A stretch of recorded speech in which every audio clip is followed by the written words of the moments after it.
House to Home, presented by Remax Diamond Realty. Okay, everybody, as they say, it all comes down to the almighty dollar, and we have taken you through various steps in securing the absolute best property and getting the best deal possible. Now, ladies, Liz and Gina over there at Remax Diamond Realty downtown, we are talking about pricing. How does one actually assign and attach and assess the perfect price point to their property and not get, screwed over? So we don't pull prices out of the air.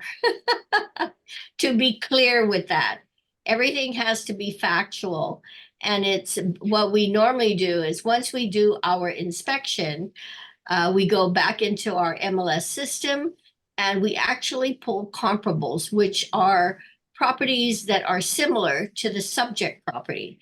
So if it's a 3-bedroom, let's say it's in Dededo, Gigo, in a particular area or location, we will pull data similar to the subject property. Wait, and then I just want to laugh, Liz, because you don't usually say we don't pull data out of the air. You have another word. I was gonna say, I had my button on the bleep. I have the finger on the bleep button. You're ready to bleep her, right? She's being very good today. Well, we don't pull pricing out of that either. That's right. That's right. No, We have to be So factual. pricing is absolutely not arbitrary and everything. It's relative to other prices or to other properties, like you said. It'll be based on what the current market values are. And again, we go back, we pull similar properties, similar to the subject property, and then we use that as our approach to establishing a value for the subject property. And of course, location has a factor. If it's in a rural area, we have to pick properties similar in a rural area, or if it's in a subdivision. And there are many brand new homes, but again, if the subject property has been upgraded and has different features, those come into play when we do our market analysis. And then we also look at land size, the land values. Everything comes into play when we put in all the numbers, and then we come up with, voila, this is what we're going to ask for your property. Okay, and then basically we win the French voila, like here's your property, not the beautiful from our friends in the Philippines, not voila, as in your price is absolutely without value. We want to attach value, and we want to attach the right value.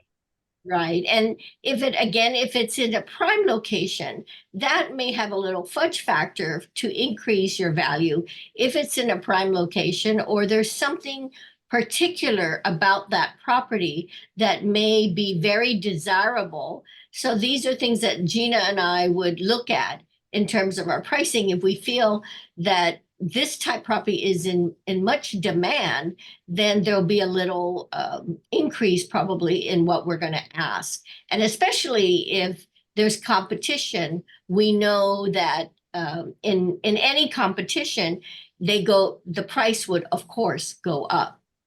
Now, Gina, as someone who is very fond of reading about bargaining theory, I would say that, most people would assume that you're going to start the price high and then possibly like work down, or does it go the other way and you do like the reverse auction style? So for me, that depends on what the seller's needs are. We talk about that when we have our initial meeting. Once we've inspected the property and we've had a chance to pull the data, then we go back to the owner and we say, okay, here's what I found. This is the reason I selected these particular properties to, as the comparables to yours, because, Liz was pointing out there's a lot of brand new houses now, but you have to identify, I think it's easier if I explain it this way. If I'm selling a Nissan Sentra, or I cannot say, well, look, all the Lexus in this lot sold for this price, so your Sentra is going to sell for this price, or vice versa. I can't use what the Sentras are selling for to determine what people will pay for a BMW. And that's really why we do the inspection, to determine what category are we in. Then we take out the data from that, and then I go back to the seller and say, okay, here's what has sold. Here's what you're going to compete with. Now, what do you need? Do you need this house sold in 30 days? Well, this is the range you should be, and you decide what you want to do. If you can wait for the rest of the year, which doesn't make sense to me, if you want to wait for the rest of the year, let's wait until the end of the year. And that's a very apropos analogy, I would say, because like if I can continue what you just said, we're talking about you guys as professional realtors. You guys can actually set the price based on, as you said, in relation to everything there that is comparable. We don't have in the real estate world, because Gina just talked about like cars, right? The Kelly Blue Book, where they take a look at depreciation, make, model, like all that stuff and everything like that. So there is a little room for you to possibly become more competitive, to get like towards the true value of a property at that sort, and all driven towards the buyer and seller getting the best possible value, right? The best deal. Yeah, and you asked about that, about pricing. It is up to the seller, and that's why we have to give them the data and we explain to them this is what the market is doing. But you're right, Jace, the market, it is our opinion. It's subjective, and it also will be based on what the seller's opinion is. And there are going to be occasions where we don't meet eye to eye on that, and that's okay. Hey, you're the boss. And then our job is to explain, this is what's going to happen if you do A, B, or C. And then at the end of it all, you're the boss. You tell us what to do. If it's not criminal, then definitely we're listening to you. So once again, you're not so much like a car dealership. You're more like right, Liz, if I get this right, you're more like a stockbroker. Well, stockbroker, that's another game. That's entirely another game. And we're not going to talk about the stockbrokers because I have no clue about that. But when we're dealing with homes, and between Gina and I, we've been, 50, 60 years, Gina, all together? Let's say 80 and just impress the hell out of everyone. By the way, the three of us were celebrating our 9-year anniversary. Woohoo! Yes. Oh my God, Jason! And you know what they say? Whenever you make a friend, and if you hit like 7 or more years, it's set for life. So we're friends forever. But I can't believe that time has really gone fast, really. But in terms of going back to the houses, there may be features, but bear in mind also, it's an opinion of value, and we use our comparables to come up with that. If a seller says, well, I want 900,000, but we've given them a comparable of 700,000, then the chances of that property sitting on the market may sit even longer. So we will definitely educate the seller, but sometimes it works and sometimes it doesn't. But if they listen to their realtor, they'll find that they can move the property probably quicker than setting a higher price point than what the market will bear. So listen to the experts, and you'll get somewhere when you do that. And again, talking about pricing, it's based on also an appraisal. So if a person is buying the property, a purchase document that will come in will say it is subject to appraisal. Now, Gina and our opinions would be based on what we find. But let's say a month later, an appraiser comes in, he might come up with somewhat of a different value. So, but I think historically, we've always been close. We've really sharpened our pencils to check on market values. Okay, Gina, next question is for you, because of course, one thing that we always try and emphasize on this show, again, 9 years strong, go us, is that time is of the essence. And, opportunity waits for no man or woman, right? So when you find folks over there, and as professionals, when you're actually assessing that price, how long does it take you to put that together? Because I know there are like economists with multiple PhDs and hardcore nerds like me sitting there writing algorithms all day trying to figure out what is the best way to absolutely nail that price. But for someone like you who wants to actually, get the right price at a right time, what's the turnaround time for that?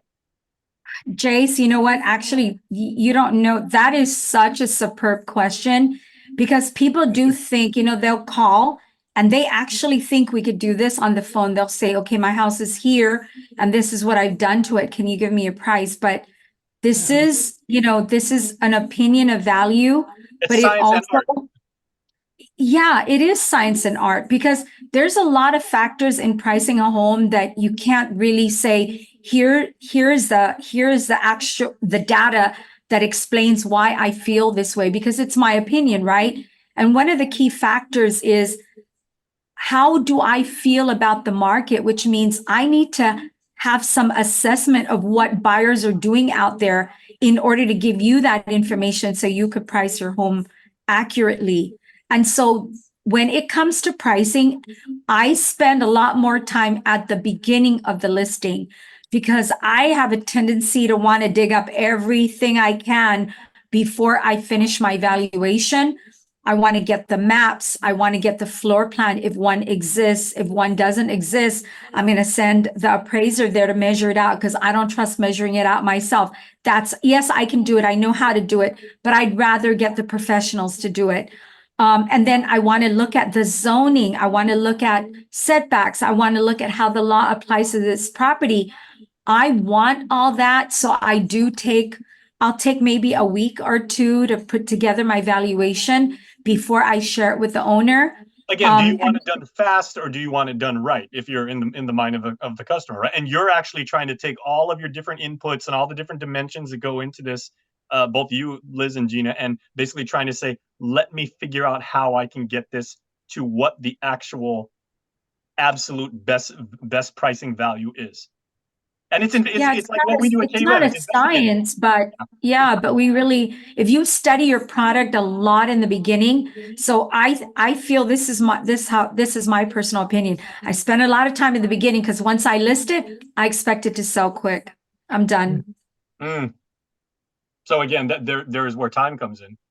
Okay, That's Liz, right. what's the fastest you've ever actually been able to nail something down? Not like this is a race or, we're trying to say like, oh, I got it done in 2 hours. I got it done in, 5 hours. I mean, if I'm doing a quick one, I mean, I could get that done in a few hours, but I would take time to find out where the comps are because those are critical. And so, I don't do it like right away. It'll take sometimes a few days, like Gina says. But I mean, we could do a quick and dirty and just put something together, but is it accurate? And we want to make sure we do the best for our clients and our customers by giving the best information possible. And in some cases, all the comps may not be there. That may be a factor, which means we may have to call an appraiser to say, hey, I'm listing this property. Have you had any additional comps that I am not aware of? So there are other things that we do to collect data to do a good job with coming up with a comparable market analysis. Okay, final question. I'm a software guy, so I really believe in multiple versions of any value that I create, right? When do you guys do repricing, or basically take a price point that you've already set and say a month later, the property doesn't move, you get 6 months later, a year later, whatever like that. When do you come back and say, let's reassess, let's reevaluate, and now let's reprice it? And how do you do that? Do you go higher? Do you go lower? Well, in some cases, when I price it at a certain value, I'll say, well, let's evaluate the first 30 to 60 days. Let's see what inquiries we get. And sometimes, depending on the type of property, we would do, let's say, a 30 to 60-day evaluation. And then by then, we've already have a game plan that this is what we're going to ask. And within a certain window, we'll look at where the activity is and then probably do a price adjustment. But it's different for every property. You can't use that canned approach across the board. Every property is different. Okay, Gina, final thoughts? Hey, we know how to do this if you're interested. And I've had owners call us just to say, can you help me price my property? I'm not opposed to helping, to teaching you how to do it on your own. I'm not opposed to that at all. But for our owners, we go above and beyond where, we really give it our all. And we know it's not a science, but we do put a lot of practical business application into doing what we do right. And so if you're interested in getting a value, come and see us. We'll be glad to help you out. There you go. They are women of many, many talents, everybody. And 9 years ago, I knew they were really good. I knew they knew their stuff. 9 years into this show and everything, I'm always learning something new every single week. And that's the reason why we do this. So ladies, happy anniversary to us. Pat on the back. Thank you. Wow, team. Jason. And I gotta say, it has been an absolute delight and an honor to share studio time with you out in the field, at properties, here on Zoom, whatever like that. Because if anybody's gotten anything out of the show, and I know we've touched so many lives of buyers and sellers and interested Guamanians out there, I've gotten so much from the education that you guys have given me about this wonderful industry. And I look forward to Tuesdays every single week. So thank you, ladies. Thank you. Thank you, Thanks, Jason. Okay, and I'll see you guys next week. 9 years, we're not going anywhere. We're looking for the next 9. See you next got week. Thank you. House to Home, presented by RE/MAX Diamond Realty.